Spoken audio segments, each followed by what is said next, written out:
Je m'appelle le Dr Alexandre Koutsoumanis, je suis chirurgien plasticien installé à Paris dans le 16e arrondissement. Qu'est-ce que vous proposez au sein de ce cabinet? On a une offre assez globale qui regroupe toutes les techniques actuelles de médecine esthétique et de chirurgie esthétique.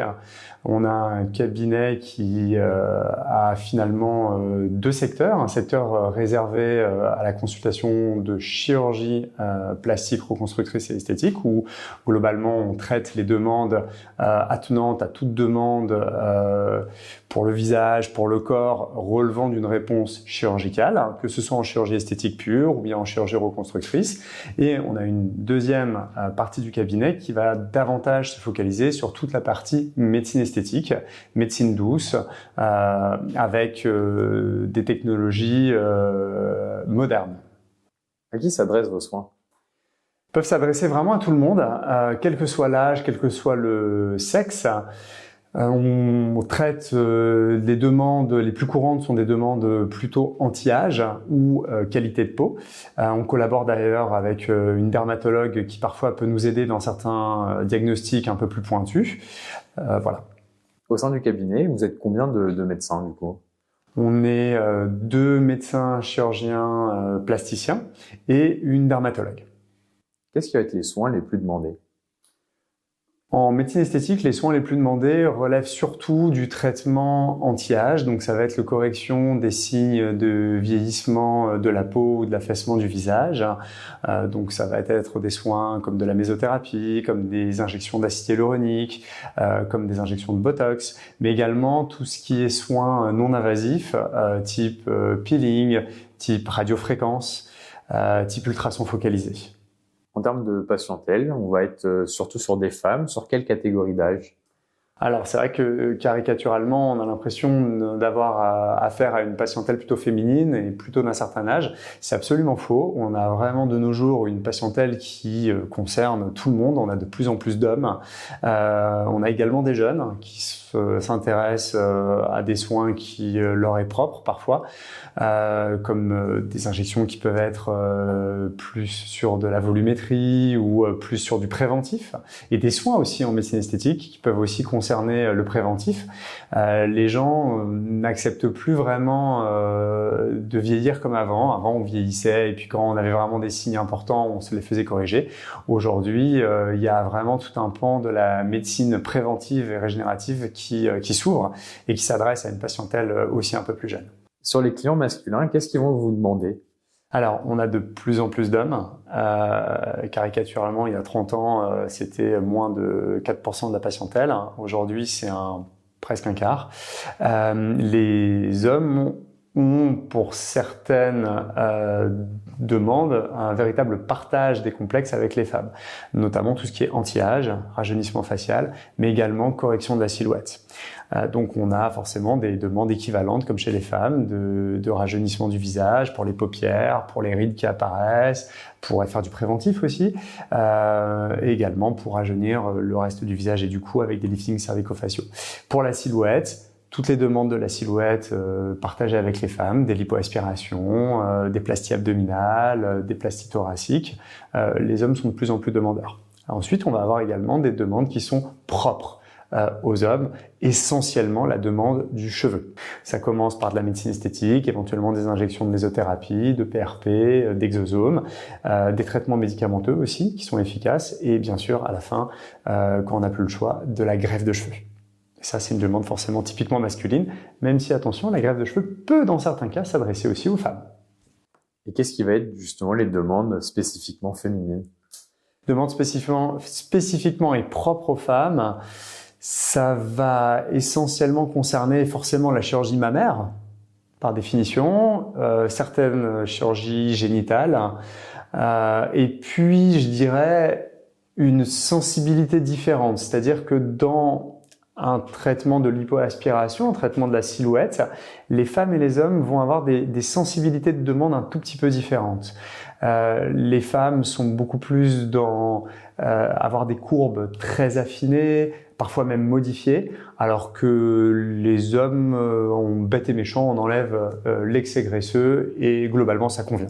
Il n'y a pas vraiment d'âge pour commencer ou c'est mieux d'attendre quand même une certaine période? Alors effectivement, il n'y a clairement pas d'âge. Ce qui compte, ça va être l'indication.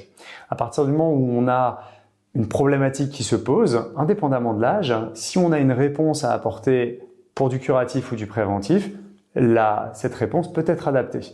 Et donc, encore une fois, indépendamment de l'âge, on va pouvoir proposer des soins, des traitements qui vont s'adapter à la problématique du patient. Comment ça se passe pour le patient? Il va prendre rendez-vous, après quel va être l'accompagnement, quel est le déroulé? Alors effectivement, la première étape, c'est de prendre un rendez-vous. Si c'est de la médecine esthétique, le patient peut prendre rendez-vous directement au sein du centre pour un soin qui l'aurait intéressé, qui en général est présenté sur le site internet. Et une première consultation par un médecin sera réalisée afin de vérifier que l'indication est bonne.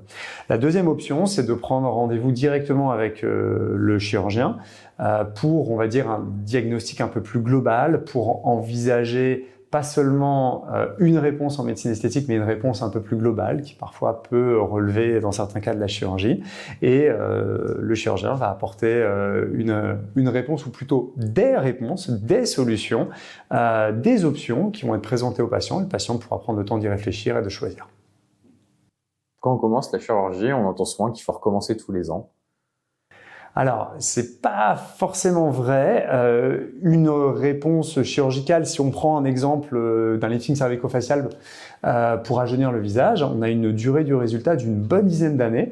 En revanche, se dire j'ai fait mon lifting, je suis tranquille pendant 10 ans, c'est pas non plus complètement vrai, puisqu'il va y avoir un entretien à réaliser, ce qui va nous permettre justement de faire perdurer les résultats bénéfiques de ce lifting. Et cet entretien, on le propose.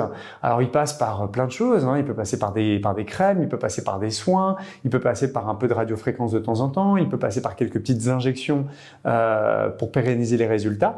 Ça va dépendre de la présentation clinique du patient et ça va bien sûr être à discuter en consultation. Pour revenir à vous, à votre parcours, pourquoi avoir choisi ce métier? Alors, il est vrai que j'ai fait médecine pour ce métier très précisément. En fait, ça m'a toujours attiré puisque je voulais faire un métier scientifique. J'ai fait une filière scientifique, j'étais plutôt à l'aise dans ces matières, mais en même temps, je voulais un métier manuel. Et en même temps, j'étais très attiré par tout ce qui était art plastique, et donc le métier de chirurgie plastique, eh bien, conjuguait un essentiel bagage scientifique impératif à avoir, mais en même temps un métier qui reste manuel avec une petite touche quand même d'artistique et d'esthétique. Avec l'augmentation de votre offre, vous avez aussi dû vous reformer ou comment se déroule la vie finalement d'un chirurgien? Alors complètement, on pourrait tenter de croire qu'on sort de fac, on a la formation, on a le bagage et on va pouvoir garder ce bagage toute notre vie professionnelle. C'est complètement faux. Les technologies évoluent, les techniques chirurgicales évoluent. Alors il y a des choses qui ne changent pas, il y a des bases qui restent vraies, mais tout ce qui est autour va être amené à évoluer et relativement assez vite. Donc on est sans cesse obligé de se remettre à niveau, que ce soit par l'apparition de nouvelles techniques, de nouvelles technologies, de nouveaux produits ou des évolutions des techniques chirurgicales. Si vous voulez, moi j'ai commencé à opérer en 2011, je me suis installé en libéral en 2018. Je n'opère plus du tout pareil, je n'ai plus les mêmes protocoles de soins qu'à mes débuts. Ils ont évolué. Les bases restent les mêmes, mais il y a pas mal de choses qui ont quand même évolué. Justement, vous parlez de l'évolution de la technologie. Il y a l'apparition et l'augmentation de l'intelligence artificielle. Est-ce qu'elle touche votre métier? Alors, je pense qu'elle ne pourra jamais la remplacer puisqu'on reste encore une fois un métier où il faut faire, où c'est manuel. En plus, on fait quand même appel à une véritable fibre artistique qui n'est pas uniquement du choix du chirurgien, qui est en fait le fruit d'une discussion entre le chirurgien et le patient. Puisque le patient va apporter sa sensibilité par rapport à ses choix, par rapport à ce qu'il veut. Le chirurgien va essayer d'y apporter la réponse la plus personnalisée. Et on a besoin pour cela d'une certaine sensibilité, d'un certain ressenti à avoir avec le patient. Donc ça reste un métier qui est foncièrement humain. Il est bien sûr technique, mais il reste humain. Il fait appel à cette sensibilité qui ne pourra pas être remplacée, à mon sens, par une intelligence artificielle. Elle peut pas vous aider sur des questions de précision, par exemple? Alors, comme je l'ai dit, la médecine ou la chirurgie esthétique fait quand même appel à une base scientifique et technique qui reste assez carrée, qui reste géométrique, mathématique. Et pour cela, nous avons développé des outils technologiques à base de 3D qui peut être amélioré par l'intelligence artificielle pour nous aider à poser des indications médico-chirurgicales. Donc oui, il y a un véritable intérêt d'y associer de l'intelligence artificielle, mais en aucun cas ça remplacera. Ça reste le chirurgien, l'essence même. Absolument. La pierre angulaire reste le chirurgien et sa discussion avec le patient. On peut avoir tout un lot d'outils technologiques plus ou moins aidés par l'IA qui va nous permettre d'affiner notre indication médico-chirurgicale. Mais la base, ça reste le couple patient-chirurgien.